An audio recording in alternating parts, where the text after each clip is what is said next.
തദ്ദേശ തെരഞ്ഞെടുപ്പിൽ യുവാക്കൾക്ക് അവസരം നൽകണമെന്നാവശ്യപ്പെട്ട് കോൺഗ്രസ് നേതൃത്വത്തിന് യൂത്ത് കോൺഗ്രസ് ജില്ലാ കമ്മിറ്റിയുടെ കത്ത്. സ്ഥാനാർത്ഥികളാകേണ്ടവരുടെ പേരടക്കമാണ് കത്ത് നൽകിയത്. ജില്ലാ പ്രസിഡന്റ് വിജിൽ മോഹനൻ ഉൾപ്പെടെയുള്ളവരെ മത്സരിപ്പിക്കണമെന്നാണ് കത്തിലെ ആവശ്യം. തദ്ദേശ ഭരണ തെരഞ്ഞെടുപ്പിൽ അർഹമായ പ്രാതിനിധ്യം യുവാക്കൾക്കും നൽകണമെന്നാവശ്യപ്പെട്ടാണ് യൂത്ത് കോൺഗ്രസ് കണ്ണൂർ ജില്ലാ കമ്മിറ്റി കോൺഗ്രസ് നേതൃത്വത്തിന് കത്ത് നൽകിയത്. സ്ഥാനാർത്ഥികളുടെ പേരുവിവരങ്ങൾ അടക്കമാണ് കത്തിലുള്ളത്. ജില്ലാ പ്രസിഡന്റ് വിജിൽ മോഹൻ, സംസ്ഥാന സെക്രട്ടറിമാരായ രാഹുൽ വെച്ചിയോട്ട്, റോബർട്ട് വെള്ളാംവള്ളി, മൊഹസിൻ കാദിയോട് എന്നിവരെ സ്ഥാനാർത്ഥികളായി പരിഗണിക്കണമെന്നും കത്തിൽ പറയുന്നുണ്ട്. ജില്ലാ പഞ്ചായത്ത്, മുനിസിപ്പൽ ഡിവിഷനുകളിലേക്ക് നിർബന്ധമായും ഇവരെ പരിഗണിക്കണമെന്നാണ് കത്തിലെ ആവശ്യം. കണ്ണൂർ കോർപ്പറേഷനിൽ നിയോജക മണ്ഡലം പ്രസിഡന്റിനായി ഒരു ഡിവിഷൻ ആവശ്യപ്പെട്ടിട്ടുണ്ട്. യൂത്ത് കോൺഗ്രസ് ജില്ലാ പ്രസിഡന്റ് വിജിൽ മോഹന്റെ നേതൃത്വത്തിലാണ് DCC പ്രസിഡന്റ് അഡ്വക്കേറ്റ് മാർട്ടിൻ ജോർജിന് കത്ത് നൽകിയത്.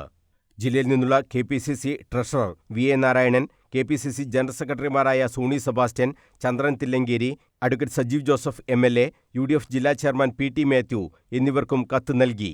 വിജിൽ മോഹൻ നിലവിൽ ശ്രീകണ്ഠാപുരം നഗരസഭാ കൗൺസിലറാണ്. CPM ശക്തി കേന്ദ്രമാണ് വിജിൽ മോഹൻ പിടിച്ചെടുത്തത്. ശ്രീകണ്ഠാപുരം നഗരസഭയിലേക്ക് വിജിൽ മോഹന്റെ പേര് ഇത്തവണയും പരിഗണിക്കുന്നുണ്ട്.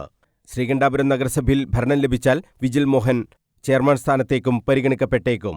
ജില്ലാ ഭാരവാഹികൾക്ക് പുറമെ നിയോജകമണ്ഡലം പ്രസിഡന്റുമാർ, മണ്ഡലം പ്രസിഡന്റുമാർ എന്നിവർക്കും സീറ്റ് നൽകണമെന്നും കത്തിൽ ആവശ്യപ്പെട്ടിട്ടുണ്ട്.